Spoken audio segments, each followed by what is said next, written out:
हम लोग जो है आगे चलते हैं। मेरा जो शुरू होगा वो था एकांत का अधिकार। एकांत का अधिकार, राइट टू प्राइवेसी।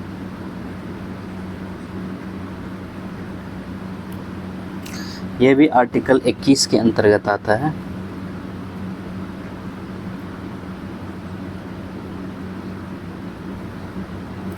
इसमें कहा गया है कि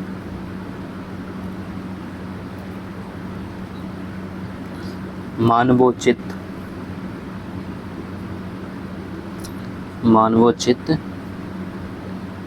गरिमा के साथ जीने के लिए प्रत्येक व्यक्ति को एकांतता की आवश्यकता होती है।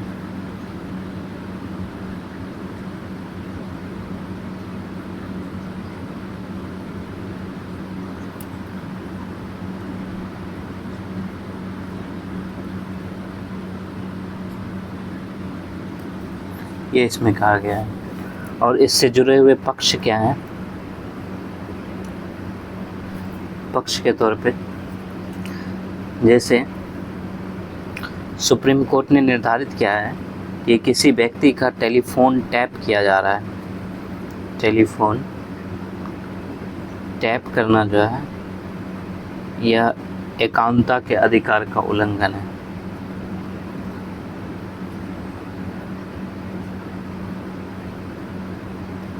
अधिकार का उल्लंघन है। दूसरा जो है रात के समय किसी व्यक्ति के घर में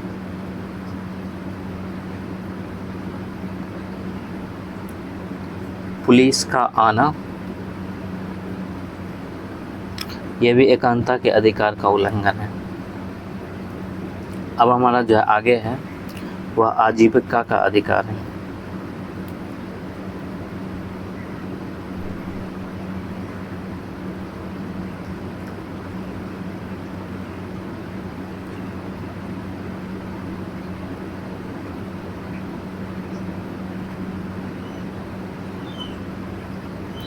ये भी आर्टिकल 21 के अंतर्गत आता है।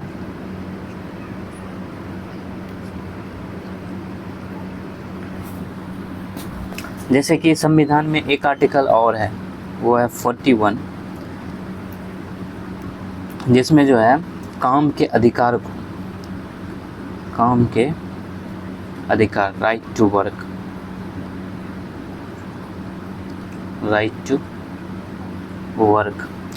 इसको संविधान के नीति निर्देशक तत्वों में रखा गया है। नीति निर्देशक तत्वों के अंतर्गत रखा गया है।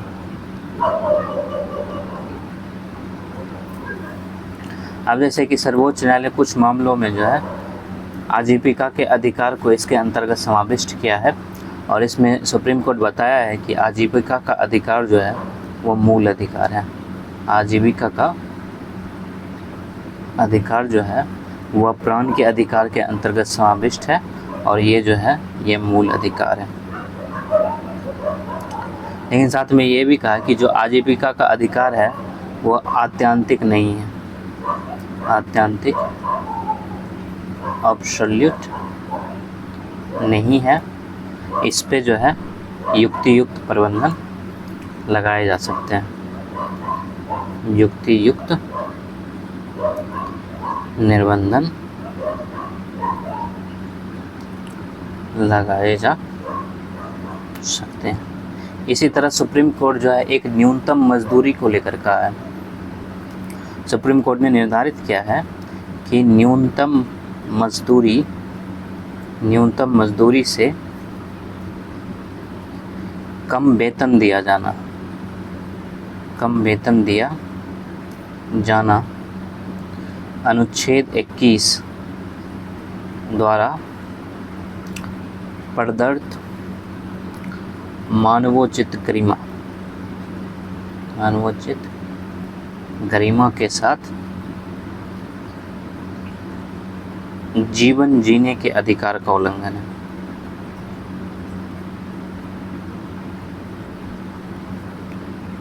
का उल्लंघन है। यह था हमारा आजीविका का अधिकार। इसी तरह एक पर्यावरण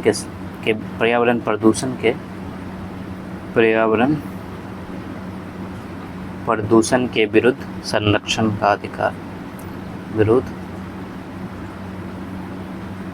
संरक्षण का अधिकार। राइट टू प्रोटेक्शन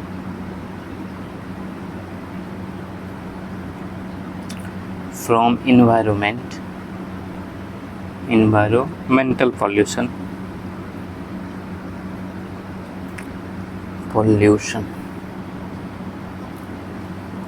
और ये भी जो है आर्टिकल 21 के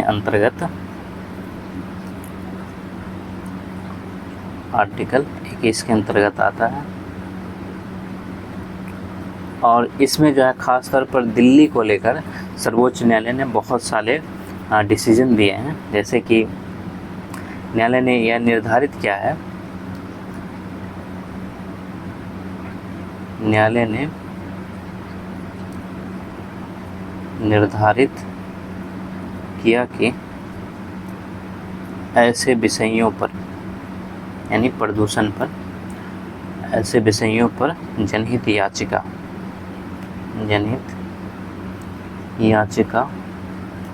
यानी पब्लिक इंटरेस्ट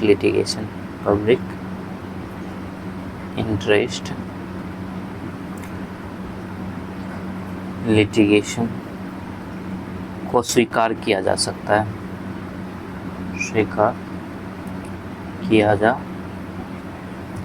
है, और साथ में दिल्ली सरकार को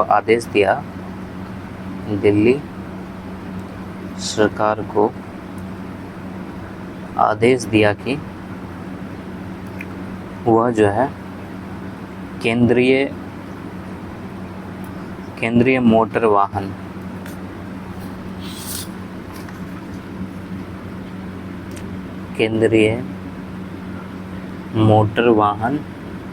नियम, और ये 1989 का नियम था,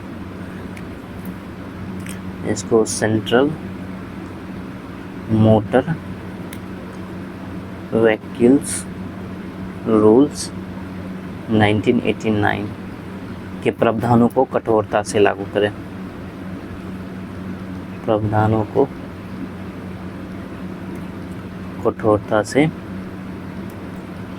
करें, और इस आदेश के बाद क्या हुआ? इस आदेश के बाद दिल्ली में 15 साल पुराने वाहनों को प्रतिबंधित किए जाने तथा उत्सर्जन मानकों को कठोरतापूर्वक लागू किए जाने की प्रक्रिया शुरू की। कठोरतापूर्वक लागू किए जाने की प्रक्रिया शुरू की। इसी तरह जो है सर्वोच्च न्यायालय ने यह भी निर्धारित किया था कि जो शहर के निवासी हैं उनको शुद्ध हवा में सांस लेने का अधिकार भी है, शुद्ध हवा में सांस लेने का अधिकार भी है। और दिल्ली न्यायालय को जो है न्यायालय ने दिल्ली सरकार को आदेश दिया था कि गैर रियासी क्षेत्रों में ऐसे कारखानों को भूखंड यानी लैंड आवंटित किए जाए और 30 नवंबर 1996 तक इन्हें रियासी क्षेत्रों से हटा दिए जाए। और ये जो है कहा गया था, और ये खास तौर पर जो है पर्यावरण से जुड़े पक्षों को ठीक तरह से समझने के लिए और उसको लागू करने के लिए किया गया था। इसी तरह जो है एक और है आर्टिकल 21 में, इसमें जो है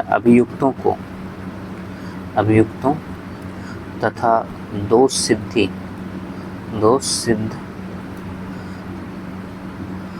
अपराधों के अधिकार, ये भी आर्टिकल 21 में है। यानी right of accused and convicted persons.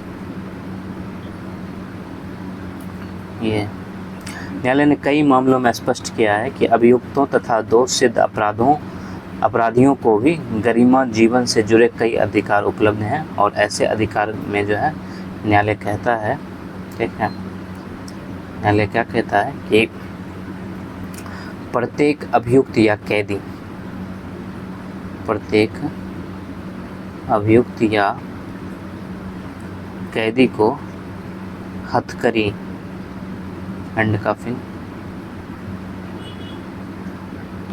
हथकड़ी सिर्फ तभी लगाई जा सकती है जब उसके भाग जाने का स्पष्ट और वर्तमान खतरा, इसको इंग्लिश में लिखना ज़्यादा ठीक होगा, क्लियर एंड प्रेजेंट डेंजर हो लगाई जा सकती है।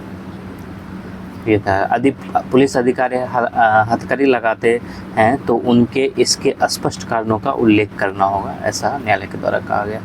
दूसरी चीज़ें कहा गया कि प्रत्येक अभियुक्त को निःशुल्क कानूनी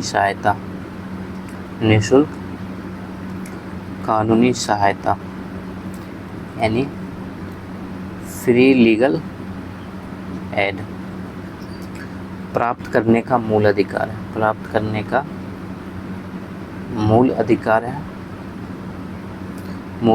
है, और जब तक कि अभियुक्त स्वयं इनकार ना कर दे, अभियुक्त स्वयं इसके लिए इनकार ना कर दें, ये कहा गया। तीसरी चीज़ें जो है स्पीड ट्रायल के लिए भी कहा गया था, जैसे कि शीघ्र विचारण, स्पीडी ट्रायल होना अभियुक्त का मूल अधिकार है, होना अभियुक्त का मूल अधिकार है। ये चीज़ें हो गई। और एक मृत्यु दंड के लिए भी था, जैसे कि न्यायालय कई मामलों में निर्धारित किया कि यदि मृत्यु दंड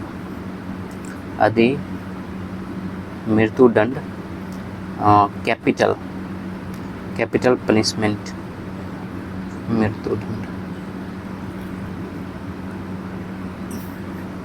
प्राप्त कैदी को लंबे समय तक मृत्यु दंड ना दिया जाए तो यह विलंब उसकी मानवीय गरिमा के विरुद्ध है, मानवीय गरिमा के विरुद्ध है, तथा ऐसे होने पर उसके मृत्यु दंड को आजीवन कारावास, लाइफ इम्प्रिजमेंट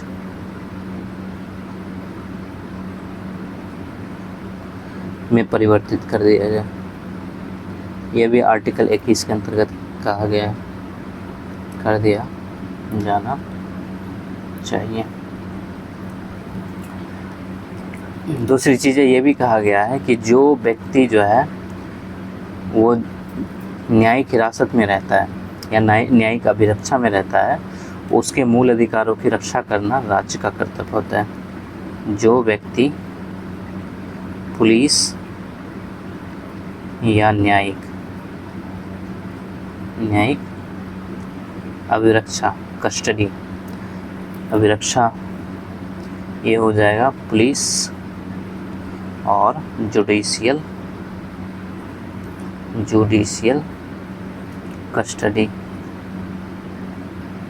कस्टडी में होते हैं, उनके मूल अधिकारों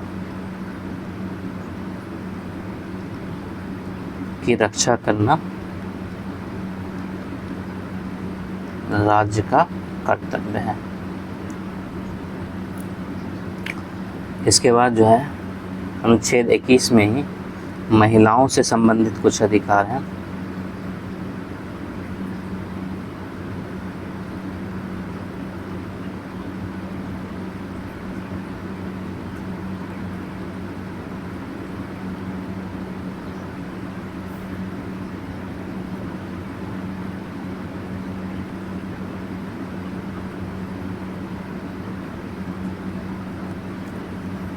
सर्वोच्च न्यायालय ने जीवन के अधिकार की व्याख्या करते हुए ऐसे कई निर्णय दिए हैं जिसमें महिलाओं की सामाजिक स्थिति को मजबूत बनाते हैं, और उसमें से कुछ प्रमुख अधिकार निम्नलिखित है। जैसे सर्वोच्च न्यायालय ने निर्धारित किया कि कामकाजी महिलाओं के साथ कार्यस्थल पर यौन उत्पीड़न, सेक्सुअल हरासमेंट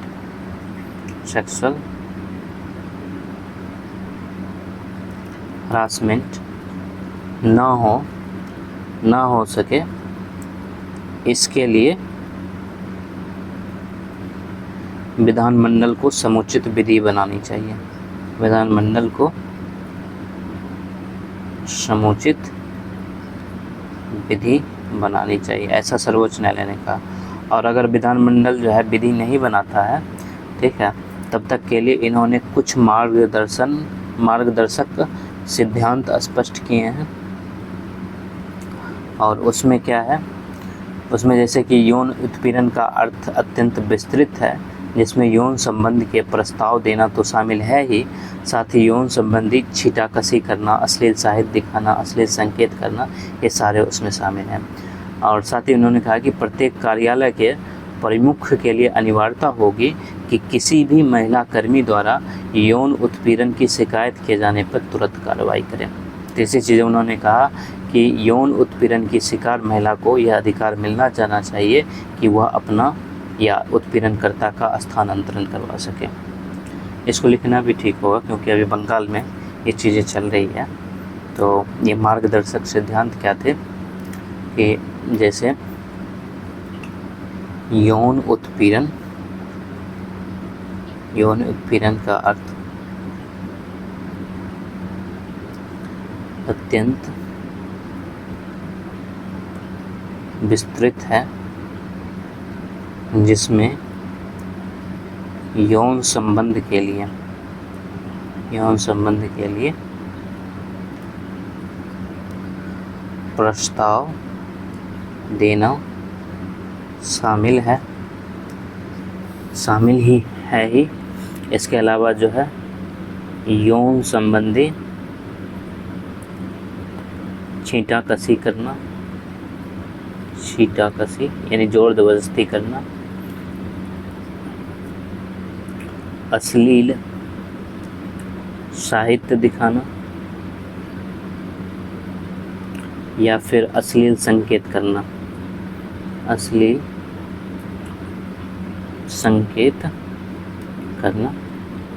आदि ये शामिल है। दूसरा उन्होंने सिद्धांत बताया कि प्रत्येक कार्यालय के प्रमुख के लिए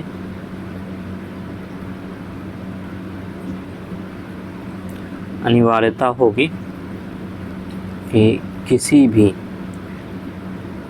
भी महिला कर्मी द्वारा यौन उत्पीड़न की शिकायत किए जाने पर त्वरित कार्रवाई करें। इसके अलावा तीसरी चीज़ें हैं यौन उत्पीड़न। यौन उत्पीड़न की शिकार महिला को यह अधिकार मिलना चाहिए कि वह अपना या उत्पीड़नकर्ता का स्थानांतरण करवा सकें इत्यादि। इसके अलावा जो है सर्वोच्च न्यायालय ने ऐसे सभी मामलों में महिलाओं को क्षतिपूर्ति प्रदान करने, महिलाओं को क्षतिपूर्ति यानी कॉम्पनसेशन प्रदान करने तथा उनके पुनर्वास रिहेबिलिटेशन के संबंध में जो है कुछ मार्गदर्शक सिद्धांत दिए हैं। मार्गदर्शक सिद्धांत भी निर्धारित किए। इसमें क्या क्या है? इसमें पहली चीज़ें है कि यौन शोषण की शिकार हर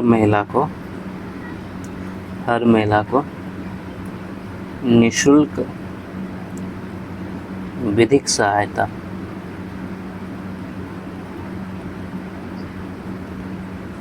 फ्री लीगल एड के तौर पर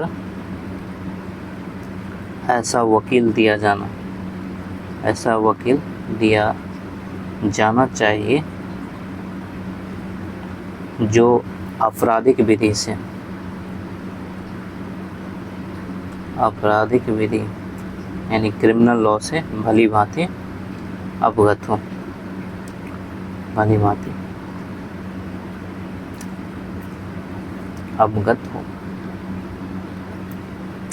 दूसरा कहा गया है कि जब वो महिला पुलिस थाने में हो, जब वह महिला पुलिस थाने में हो तो उसका वकील उस समय उपस्थित होना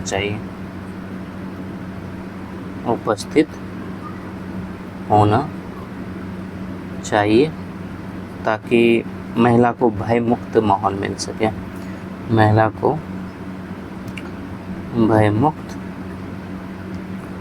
माहौल मिल सके। तीसरी चीज़ उन्होंने कहा है कि बलात्कार से पीड़ित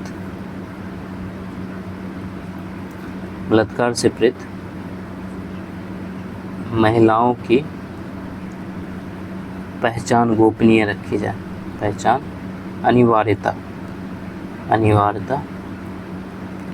गोपनीय रखी जाए।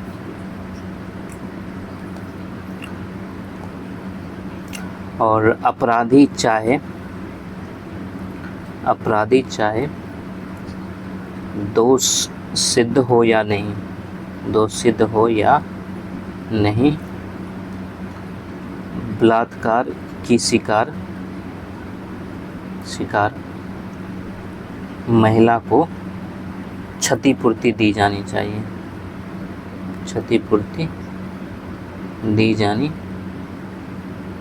चाहिए। इसके अलावा जो है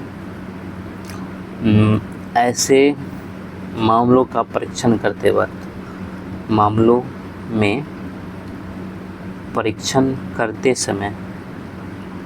करते समय महिलाओं के आत्मसम्मान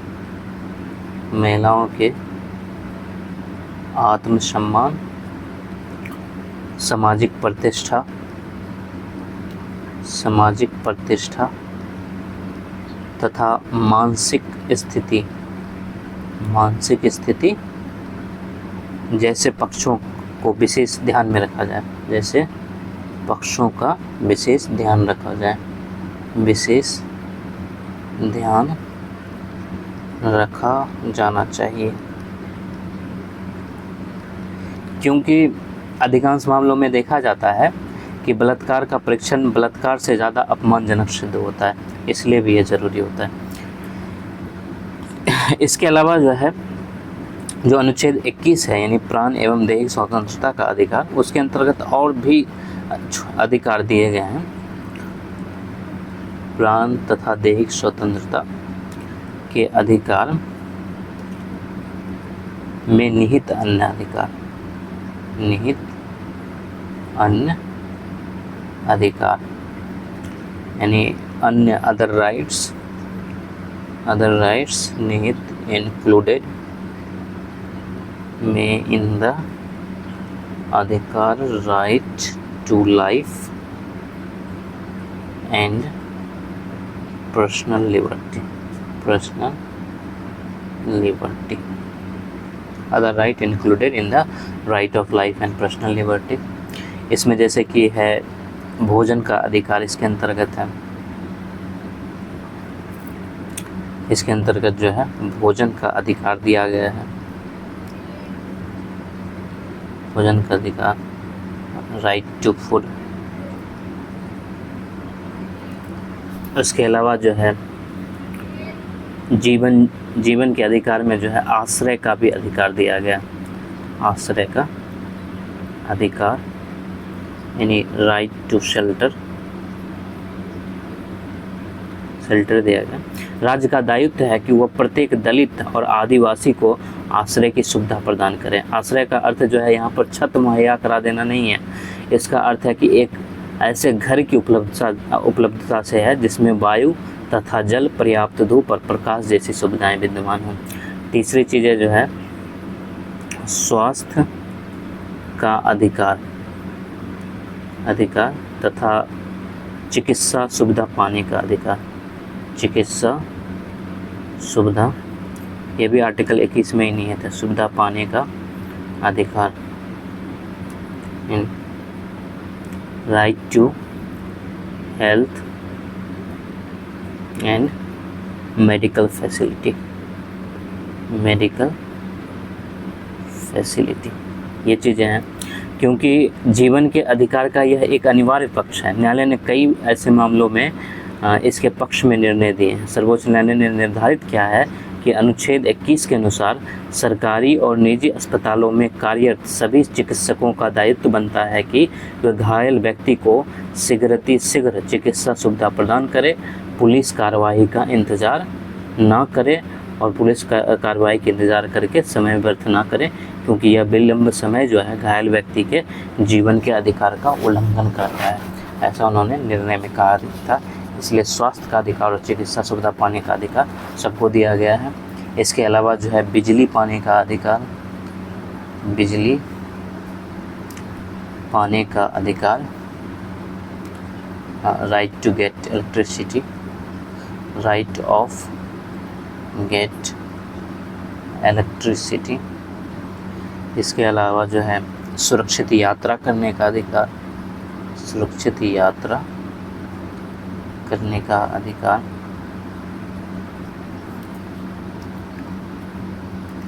राइट ऑफ सेफ जर्नी, विदेश यात्रा करने का अधिकार,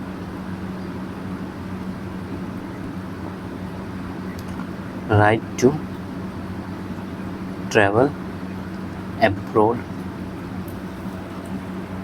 इसके तहत जो है नींद का अधिकार, नींद का अधिकार या फिर इसको सोने का भी अधिकार लिखा जाए, सोने का अधिकार ये भी दिया गया, राइट टू स्लीप ये भी दिया गया। और निजता का अधिकार, निजता का अधिकार, इसको भी सुप्रीम कोर्ट ने मूल अधिकार यानी अनुच्छेद 21 के अंतर्गत रखा है, राइट टू प्राइवेसी। तो इतने सारे अधिकार जो हैं ये न्यायालय के द्वारा जो है प्राण एवं देह स्वतंत्रता के अधिकार के अंतर्गत जो है निहित किया गया है, जिसमें भोजन का अधिकार, आश्रय का अधिकार, स्वास्थ्य का अधिकार तथा चिकित्सीय सुविधा पाने का अधिकार है, बिजली पाने का अधिकार है, सुरक्षित यात्रा करने का अधिकार है, और जो है विदेशी यात्रा करने का अधिकार है, और नींद का, विदेशी यात्रा करने का अधिकार जो है वो अनुच्छेद 19 के अंतर्गत नहीं आता है, ये अनुच्छेद 21 के अंतर्गत आता है। उसका नींद का अधिकार है और निजता का अधिकार ये दिया गया। अब हम लोग देखते हैं कि आपात उद्घोषणा और अनुच्छेद 21 में क्या संबंध है। आपात उद्घोषणा और अनुच्छेद 21। इमरजेंसी प्रोक्लेमेशन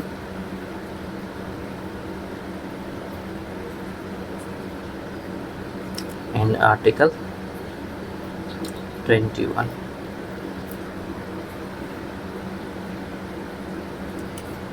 जैसे कि संविधान में राष्ट्रपति को शक्ति दिया गया है कि वो अनुच्छेद 352 के तहत जो है देश में आपात की उद्घोषणा कर सकता है। राष्ट्रपति जो है देश में आपात की उद्घोषणा कर सकता है, और अगर वो 352 के अधीन आपात की उद्घोषणा किया है तो वह अनुच्छेद 359 में 359 के अंतर्गत जो है विशेष आदेश निकालकर संविधान के भाग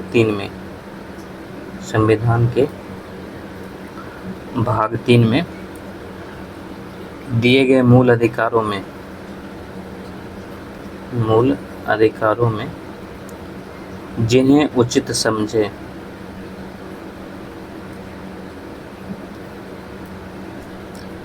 न्यायालय से परिवर्तित कराए जाने का अधिकार निलंबित कर सकता है।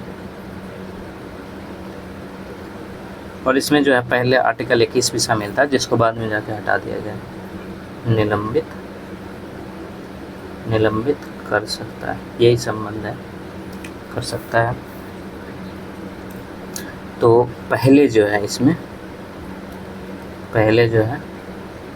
आर्टिकल 21 भी शामिल था, और आर्टिकल 21 कब निलंबित हुआ है, तो जैसे कि 1962 में भारत चीन युद्ध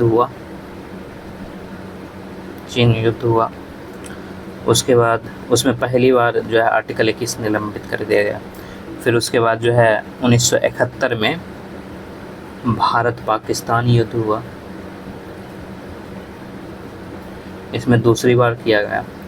फिर जो है 1975 में जब आंतरिक अशांति के आधार पर आपातकाल घोषित हुआ, तो उसमें तीसरी बार जो है अनुच्छेद 21 निलंबित किया गया। ये लगातार है निलंबित, और ये 3 बार जो किया गया है।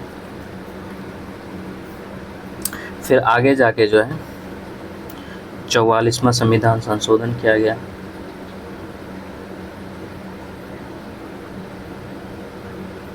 अधिनियम 1978 पारित किया गया, और इसमें जो है अनुच्छेद 359 में संशोधन किया गया,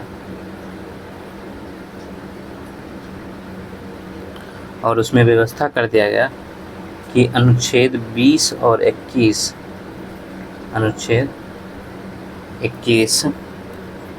द्वारा दिए गए अधिकारों को राष्ट्रपति के आदेश द्वारा भी निलंबित नहीं किया जा सकता, निलंबित नहीं किया जा सकेगा। ये चीज़ें कही गई। उसके बाद जो है 21 हमारा यहीं पे ख़त्म होता है। अब हम लोग जो है 22 पे चलते हैं।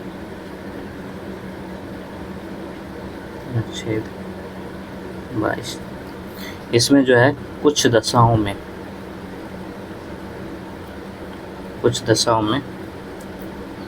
गिरफ्तारी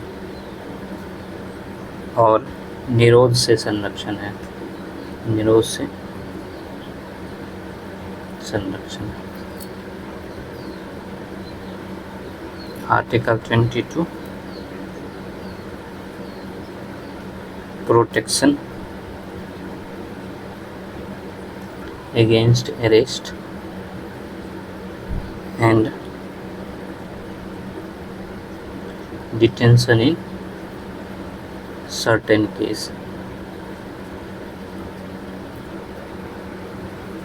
अनुच्छेद 22 और 21 का बहुत ही गहरा संबंध है।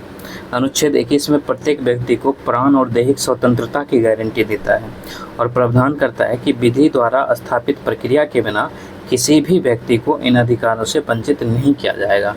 और वहीं पर जो है अनुच्छेद 22 जो है ये जो है स्पष्ट करता है कि यदि किसी व्यक्ति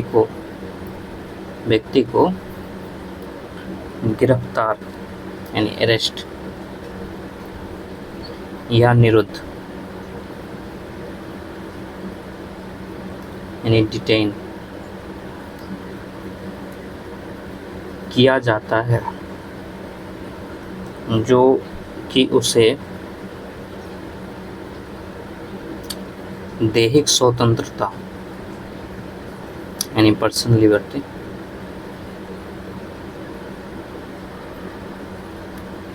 से वंचित करना ही है तो विधानमंडल द्वारा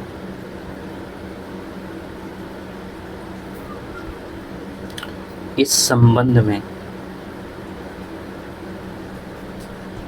बनाई गई प्रक्रिया विधि में कौन कौन सी शर्त का पूरा होना जरूरी है। ये अनुच्छेद 22 में कहा गया।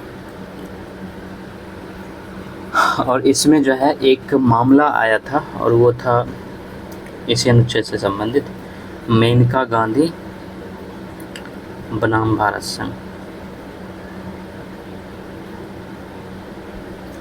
ये 1978 का मामला था और इसमें न्यायालय ने कहा था कि सर्वोच्च न्यायालय ने स्पष्ट किया कि अनुच्छेद 22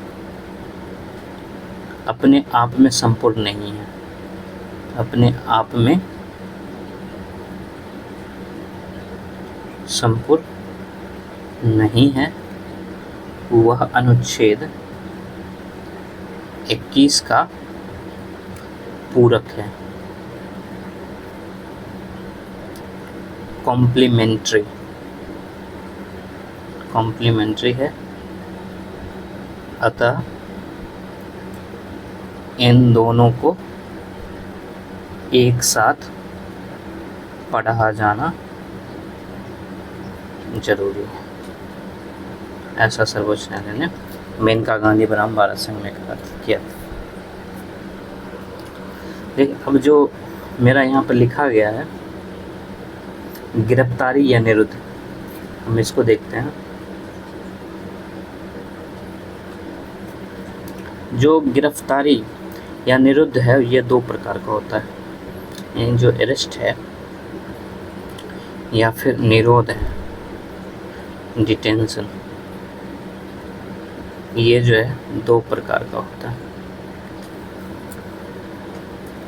एक होता है दंडात्मक निरोध,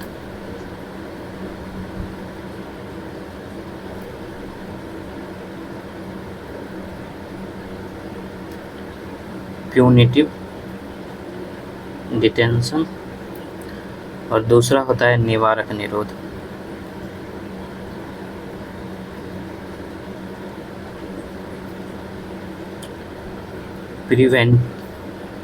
प्रिवेंटिव डिटेंशन। ये दो प्रकार का होता है। जो दंडात्मक निरोध है वो इसलिए किया जाता है, दंडात्मक निरोध इसलिए की जाती है कि किसी व्यक्ति पर कोई अपराध करने का संदेह हो, अपराध करने का संदेह हो या उस पर अपराध सिद्ध हो गया हो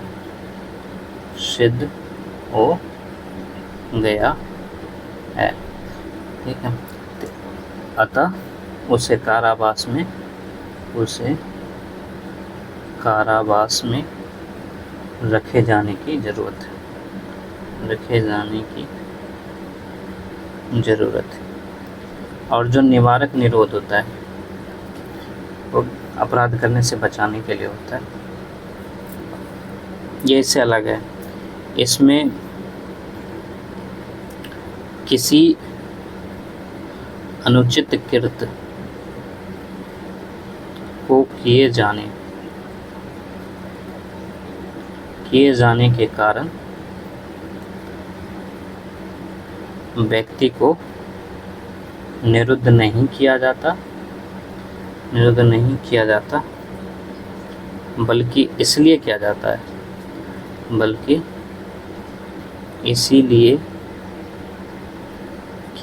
जाता है कि वह अनुचित कृत्य ना कर सकें, यानी कृत्य करने से पहले ही इसमें गिरफ्तारी की जाती है, ठीक है। इसमें जिस व्यक्ति के संबंध में यह संभावना होती है कि वह कानून व्यवस्था को क्षति पहुंचा सकता है, उसे अपराध करने से पहले ही निरुद्ध कर लेना निवारक निरोध कहलाता है।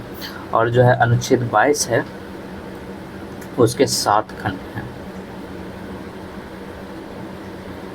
अनुच्छेद 22 के अंतर्गत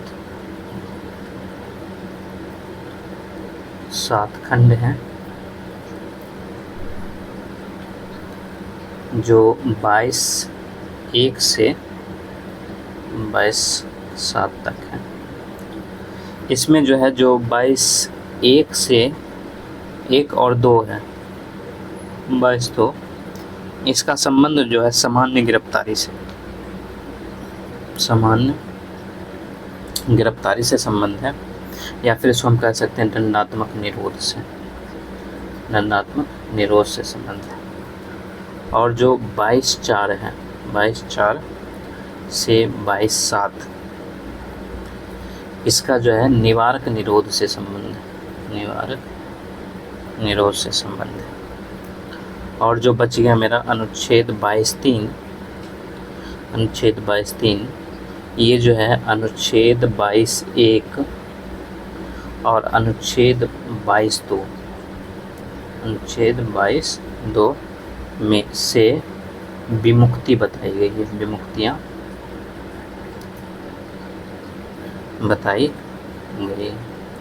और जो है आंशिक रूप से ये इसको अनुच्छेद 22(4) से 22(7) से भी संबंध बताया जा सकता है, आंशिक रूप से।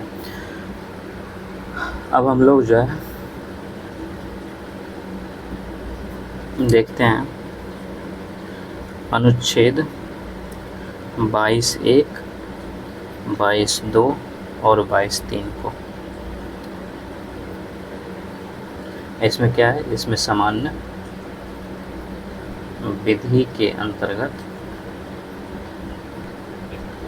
गिरफ्तारी से संरक्षण,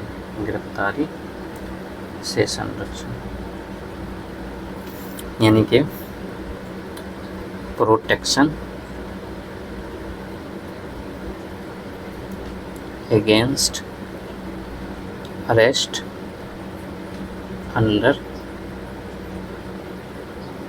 जनरल लॉ। इससे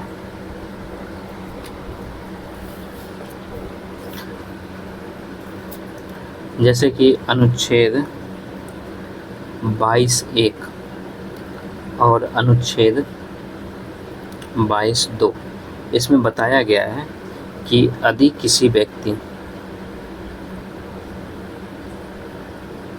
को सामान्य दंड विधि के अधीन गिरफ्तार किया जाता है, गिरफ्तार किया जाता है तो उसे कौन कौन से अधिकार प्राप्त होंगे, कौन कौन से अधिकार प्राप्त होंगे। और ऐसे अधिकार जो है 3 अधिकार दिए गए हैं, और इसमें जो है एक है अपनी गिरफ्तारी का कारण जानने का अधिकार, अपनी गिरफ्तारी के कारण जानने का अधिकार।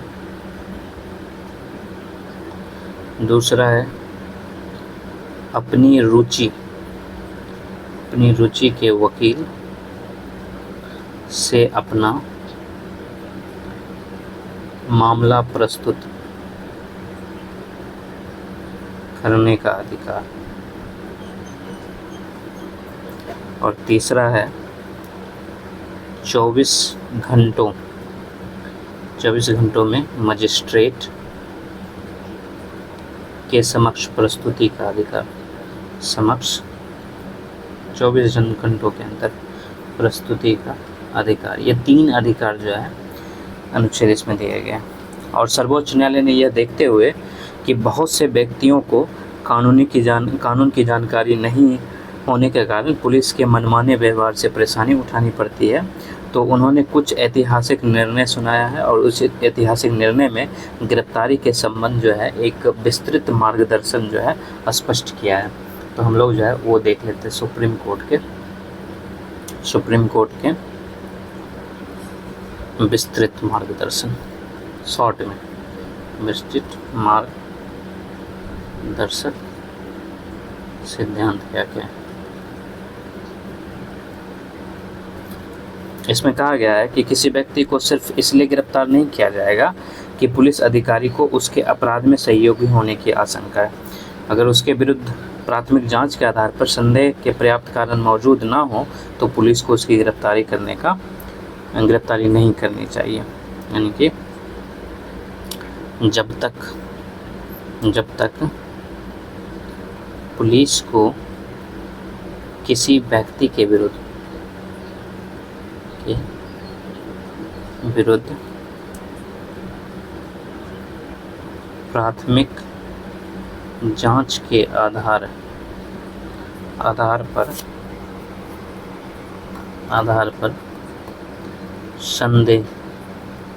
संदेह के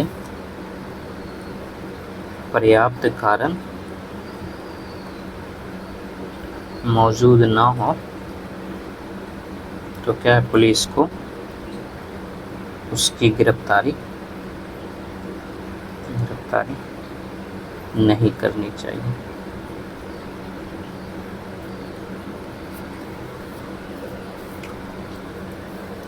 दूसरी चीज़ ये है कि जिस व्यक्ति को गिरफ्तार किया गया है, यानी कि गिरफ्तार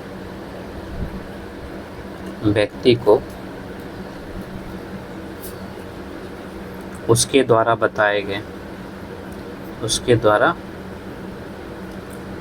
गए व्यक्ति को उसकी गिरफ्तारी की सूचना यथाशीघ्र दी जाए। इसके अलावा जब पुलिस को बोला गया है कि पुलिस डायरी में उसकी एंट्री भी की जाए, पुलिस डायरी में एंट्री का देखिए प्रविष्टि करना अनिवार्य होगा। दूसरा जो है जो गिरफ्तारी का समय है एक सेकेंड।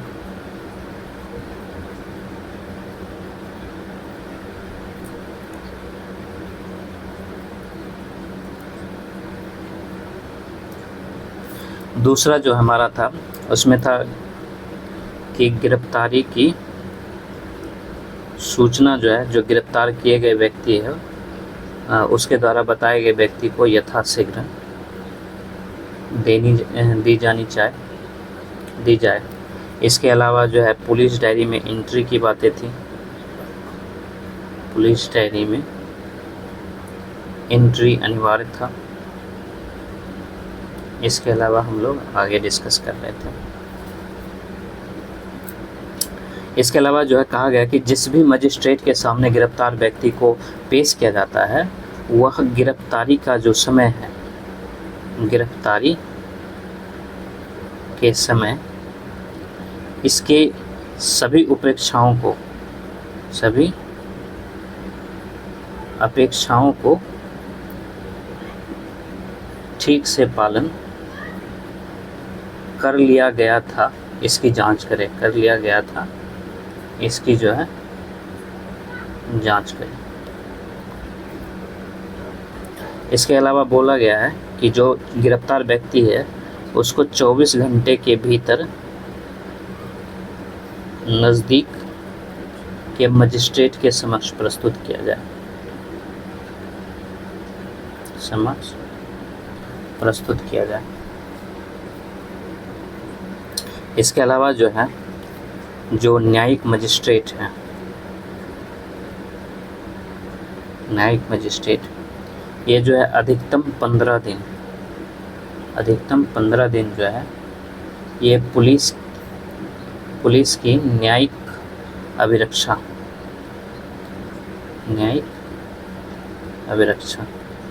यानी इसको जो है जुडिशियल कस्टडी ऑफ पुलिस में रखे जाने का आदेश दे सकेगा, रखे जाने का आदेश दे सकेगा। और अगर ये समय जो है 15 दिनों से ज़्यादा बढ़ता है तो उसको न्यायिक अभिरक्षा में रखा जाएगा, पुलिस अभिरक्षा में नहीं। अगर समय जो है यह 15 दिन से ज़्यादा हो जाता है, 15 दिनों से ज़्यादा, तो उसको पुलिस अभिरक्षा में नहीं, उसको न्यायिक अभिरक्षा में रखा जाएगा। इसके अलावा जो है कहा गया है कि 90 दिनों के भीतर अन्वेषण एंड इन्वेस्टिगेशन की प्रक्रिया पूरी की जानी चाहिए, और अगर 90 दिन के भीतर प्रक्रिया पूरी नहीं होता है, के भीतर प्रक्रिया पूरी नहीं तो अपराध प्रक्रिया संहिता, अपराध जो अब बदल गया है, अपराध प्रक्रिया संहिता, क्रिमिनल प्रोसीजर कोड जो अब 2023 का है, पहले जो है इसकी धारा 67 के अंतर्गत जमानत पर छोड़ना अनिवार्य होगा, और 90 दिनों की गिनती जो है, 90 दिनों की गिनती ये मजिस्ट्रेट जिस दिन आदेश देता है उस दिन से शुरू, मजिस्ट्रेट के आदेश दिन से शुरू, ऐसा किया गया। अब जो हमारा अनुच्छेद 22(3) है, इसमें 2 अपवाद बताए गए। अपवाद जो अनुच्छेद 22(1) और 2 का है, 2 का है। और वे अपवाद क्या है? तो पहला है शत्रु देशों के व्यक्तियों को जो देश उस समय शत्रु देशों की सूची में शामिल है, तथा दूसरा जो है तथा यानी कि इन दो प्रकार के व्यक्तियों को यह अधिकार नहीं दिया जाएगा। दूसरा जो है यदि उस समय निवारक निरोध अधिनियम प्रिवेंटिव डिटेंशन एक्ट की कोई विधि लागू हो और किसी व्यक्ति को उसके अंतर्गत गिरफ्तार किया गया, तो ऐसे दो व्यक्तियों को जो है, यानी इन दो व्यक्तियों को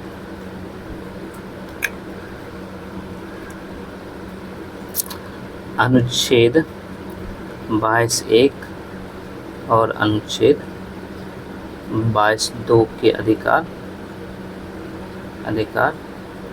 उपलब्ध नहीं इन दो व्यक्तियों को।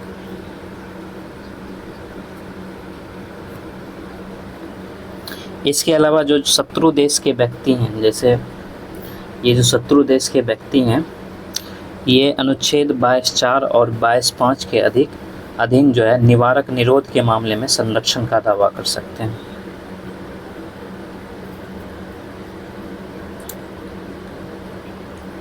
शत्रु देश के व्यक्ति अनुच्छेद 22(4) और 22(5) के अधीन निवारक निरोध के मामले में संरक्षण का दावा कर सकते हैं, किंतु अनुच्छेद 22(1) और 22(2) के अधीन नहीं। अब हमारा जो है अगला है अनुच्छेद 22(4) से 22(7) निवारक निरोध। आर्टिकल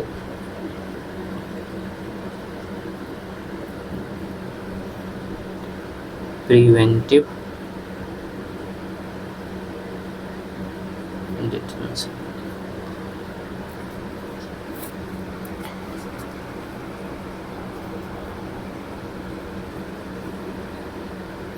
जैसे कि अनुच्छेद 22(4) के अंतर्गत प्रावधान किया गया था कि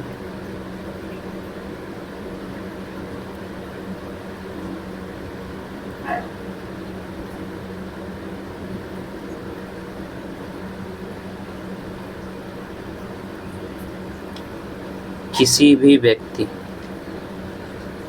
व्यक्ति को निवारक निरोध के अंतर्गत 3 महीने से ज़्यादा समय तक तभी निरुद्ध किया जा सकेगा आदि सलाहकार बोर्ड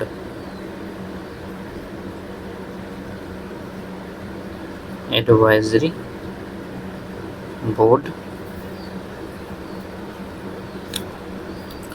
इन 3 महीनों की समाप्ति से पहले ये रिपोर्ट दे दे कि उसकी राय में निरोध के पर्याप्त कारण है।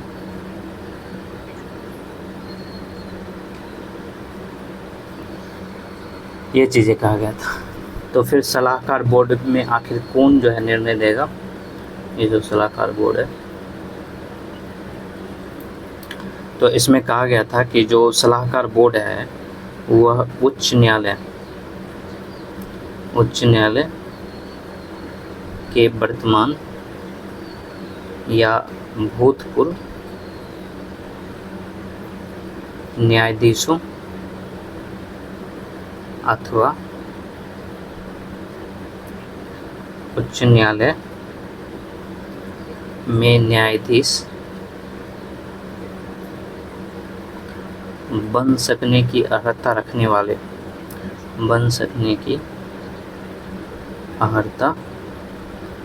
वाले व्यक्तियों से मिलकर ही बनेगा। यही जो है डिसीजन है। लेकिन 44वें संविधान संशोधन द्वारा जो है 44वें संविधान संशोधन अधिनियम 1978, इसके माध्यम से इसमें कुछ परिवर्तन किया गया, और वो परिवर्तन क्या था? जो निरोध की अवधि है, निरोध की अधिकतम अवधि जो है उसको 3 महीने से घटाकर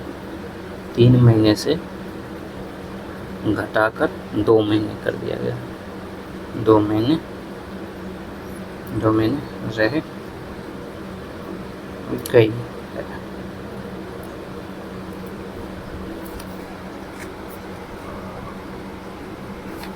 और इसके अलावा क्या किया गया इसमें कि इससे अधिक अवधि के लिए निरोध तभी लागू होगा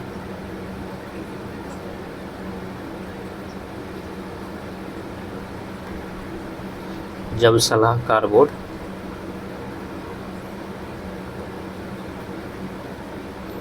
उसके पक्ष में अपनी संस्तुति देगा। और इसके अलावा जो है सलाहकार बोर्ड में एक अध्यक्ष, इसमें जो है एक अध्यक्ष और 2 सदस्य होंगे, ये भी कहा गया था। और इसका चयन जो है उच्च न्यायालय के मुख्य न्यायाधीश के सलाह पर किया जाएगा।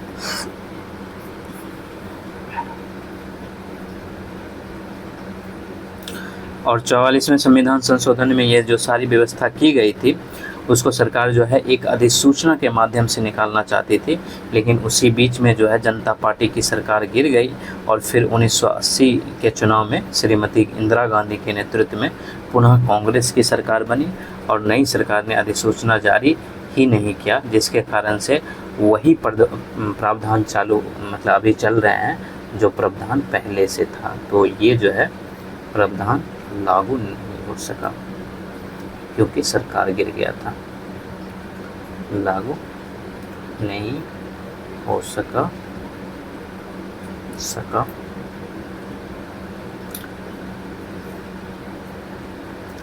क्योंकि सरकार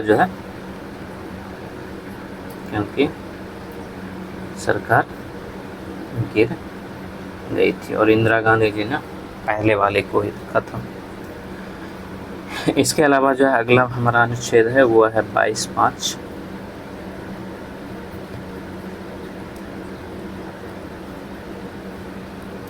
इसमें जो है गिरफ्तारी के कारण जानने का अधिकार है, गिरफ्तारी के कारण जानने का अधिकार है। यानी इसमें कहा गया है कि अनुच्छेद 22(5) के अंतर्गत निरुद्ध व्यक्ति को यह अधिकार दिया गया है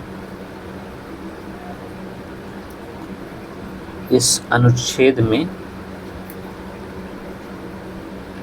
निवारक निरोध का आदेश जारी करने वाले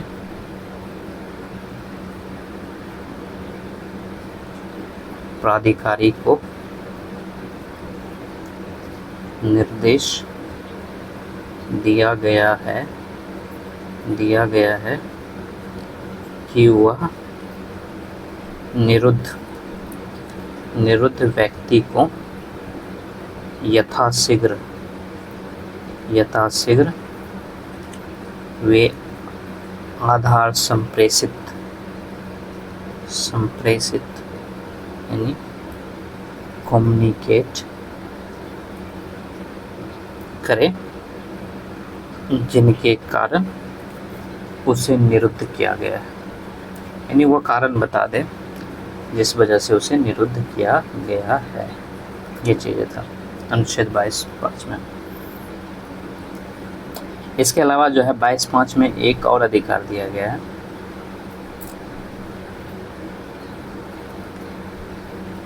और वो है अभ्यावेदन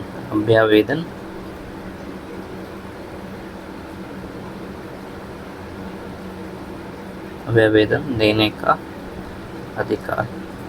ये भी 22(5) में है। ये अधिकार भी 22(5) के अंतर्गत दिया गया है, और इसमें प्रावधान किया गया है कि निरुद्ध व्यक्ति को अपने निरुद्ध के आदेश के विरुद्ध अभ्यावेदन प्रस्तुत करने के लिए यथाशीघ्र अवसर प्रदान किया जाए। और इसमें यह भी निहित है कि उसके अभ्यावेदन पर शीघ्रता से विचार किया जाना चाहिए। और न्यायालय में कई मामलों में निर्धारित किया है कि यदि सरकार ऐसे अभ्यावेदन पर विचार करने या प्रतिक्रिया देने में विलम्ब करती है तो निरोध को अवैध घोषित कर दिया जाएगा। तो ये दोनों अधिकार जो है, यानी गिरफ्तारी के कारण जानने का अधिकार और अभ्यावेदन देने का अधिकार जो है, ये 22(5) में है। अब जो है हम लोग आगे देखते हैं, यानी कि जो अनुच्छेद 22 है उसकी शक्तियों का प्रयोग करते हुए सांसद ने कई सारे अधिनियम बनाए हैं, और उस अधिनियम को देखते हैं। 22(5) में प्रदत्त अधिकार का प्रयोग करते हुए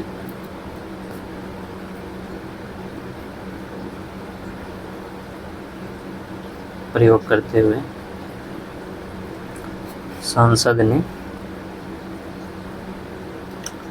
निवारक निरोध से संबंधित कानून बनाए। जैसे कि उन्होंने एक कानून बनाया था निवारक निरोध अधिनियम, निवारक निरोध अधिनियम, प्रिवेंटिव डिटेंशन एक्ट ये था। और ये अधिनियम जो है 1950 में पारित किया गया। और इसमें खास बात ये थी कि इसमें सलाहकार बोर्ड को निरोध के आदेश को 10 सप्ताह के भीतर सरकार को रिपोर्ट भेजने का प्रावधान किया गया था। जो एडवाइजरी कमेटी है सलाहकार बोर्ड के निरोध आदेश के 10 सप्ताह के भीतर जो ये सरकार को रिपोर्ट भेजने का प्रावधान था, और सर्वोच्च न्यायालय ने इसको असंवैधानिक घोषित कर दिया।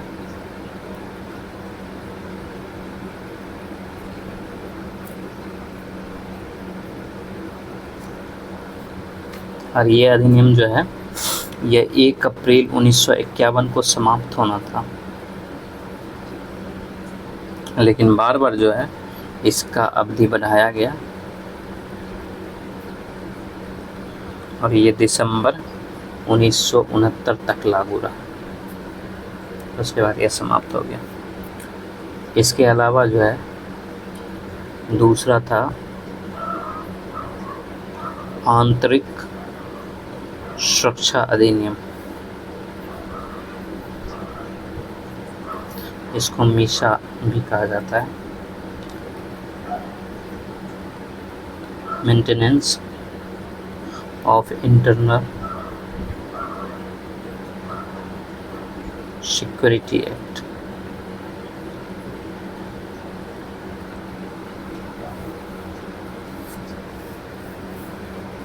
इसमें जो है इसको कांग्रेस सरकार ने 1971 में लागू किया था और इसके माध्यम से जो है निवारक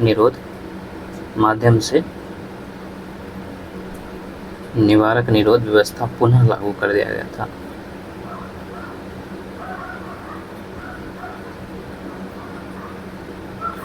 और इसके प्रावधान वही थे जो ऊपर वाले में थे, यानी निवारक निरोध अधिनियम 1950 वाला ही प्रावधान था इसमें। और इसको आगे चल के जो जनता पार्टी की सरकार जो है 1978 में निरसित कर दिया। इसके अलावा जो इस पे कानून बनाए हुए है विदेशी मुद्रा संरक्षण और तस्करी निवारण अधिनियम,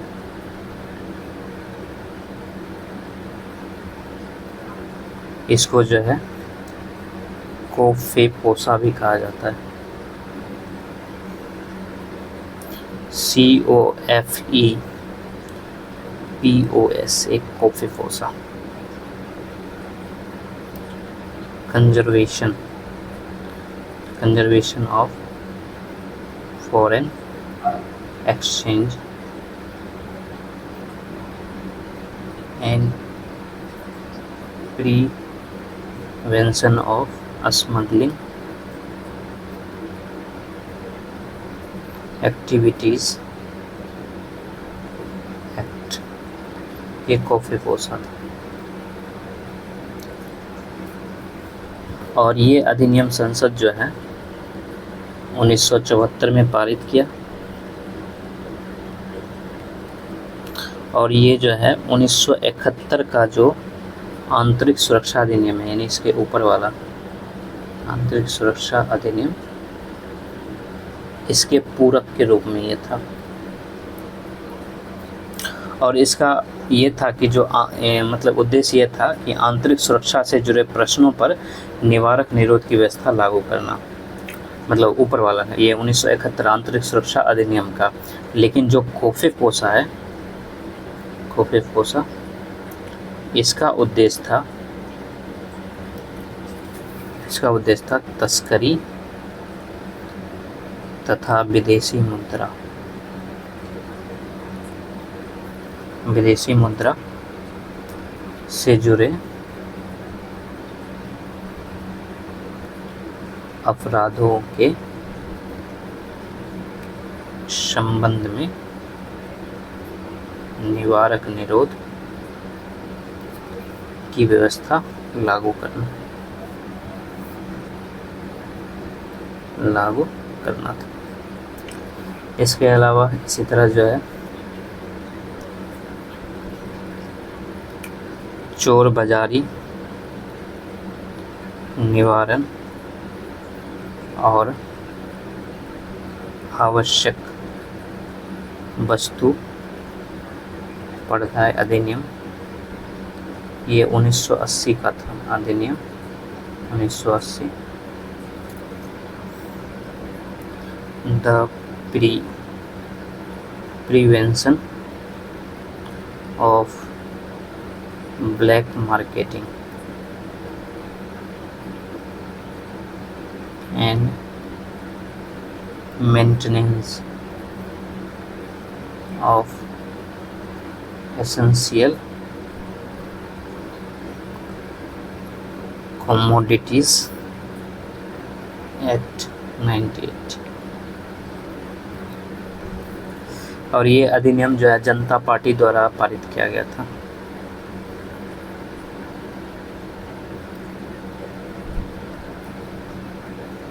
क्योंकि जनता पार्टी जो है ये मीसा एक्ट को निरस्त कर दिया था, तो उसके जगह पे इसको लाया था।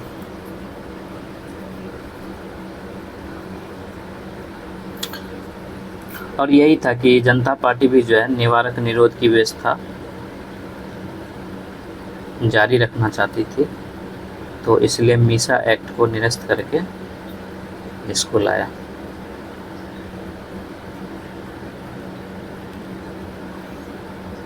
इसके बाद जो है राष्ट्रीय सुरक्षा कानून 1980, नेशनल सिक्योरिटी एक्ट 1980 ये लाया गया। और ये श्रीमती इंदिरा गांधी की जो सरकार दोबारा 1980 में बनी थी,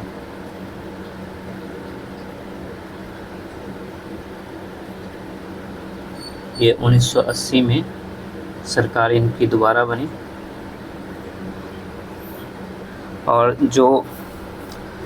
और क्या था कि जनता पार्टी 1978 में आंतरिक सुरक्षा अधिनियम यानी मीसा एक्ट को निरस्त कर चुकी थी। श्रीमती इंदिरा गांधी की सरकार ने 1980 में जब सत्ता संभाली तो उसके तुरंत बाद जो है राष्ट्रीय सुरक्षा कानून, इसको जो है रासुका भी कहा जाता था, रासुका, ये रासुका के नाम से प्रसिद्ध था, तो ये पारित किया। और ये एक अर्थ में जो है जो आंतरिक सुरक्षा अधिनियम था यानी मीसा, आंतरिक सुरक्षा अधिनियम मीसा, इसका नया रूप कह सकते हैं, नया रूप था। ये भी मतलब निवारक निरोध बनाए रखने के लिए था। इसके बाद जो अगला था वो आतंकवादी एवं विध्वंसक गतिविधियां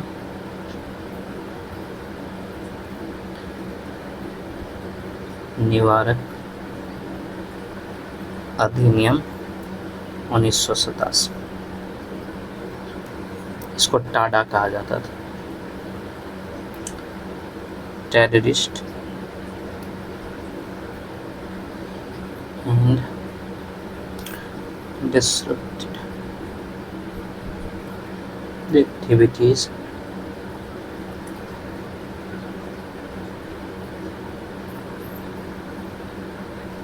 (1987).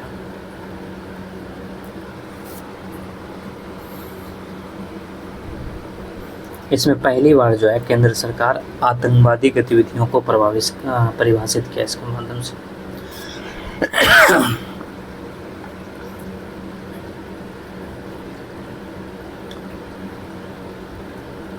इसके माध्यम से पहली बार परिभाषित किया।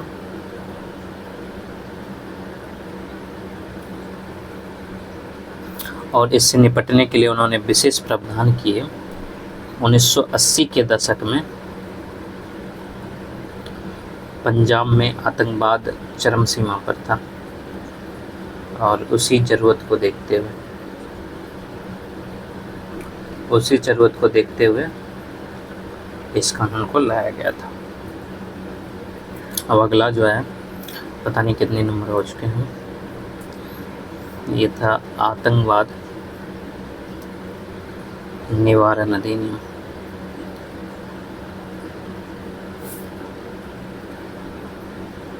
ये 2002 का था।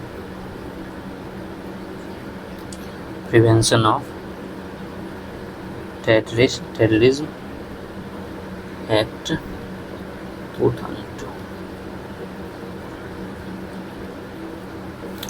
और ये 1995 में जो नरसिंह राव की सरकार थी, यानी कि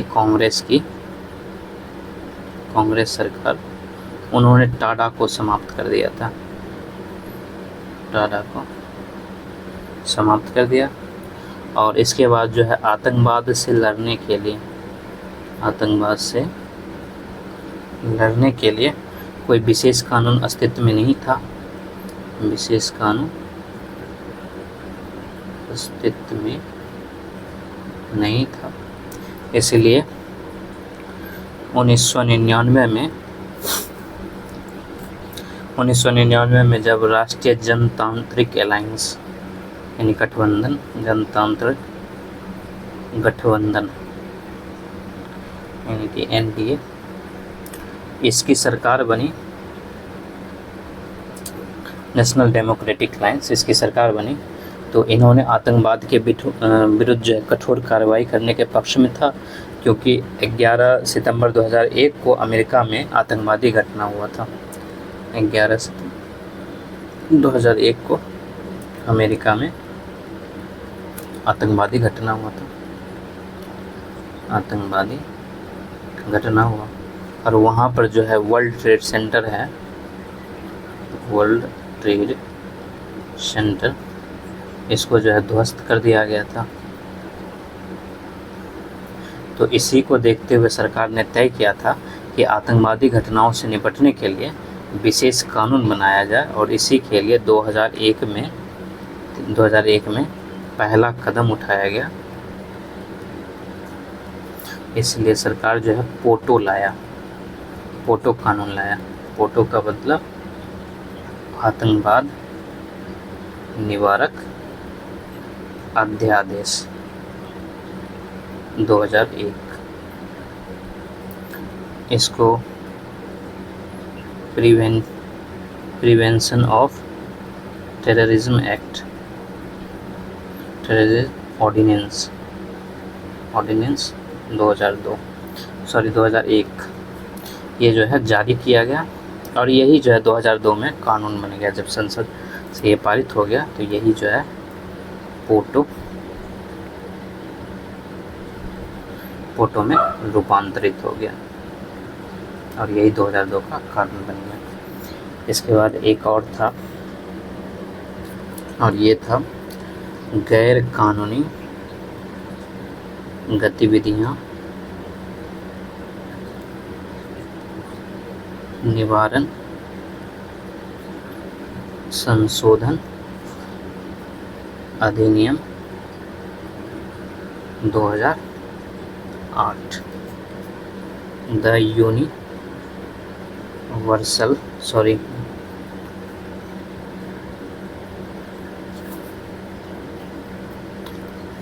unlawful activities prevention amendment act 2008। पोटा को समाप्त कर देने के बाद जो है सरकार के पास कोई ऐसा कानून नहीं था कि जिसके तहत वो आतंकवादी गतिविधियों को प्रभावी तौर से जो है वो निपट सके। इसलिए उन्होंने एक नया कानून बनाकर जो है नया कानून बनाया, और वो नया कानून जो है भारत सरकार जो है गैर कानूनी, जो 1967 का था, गैर कानूनी गतिविधियां निवारण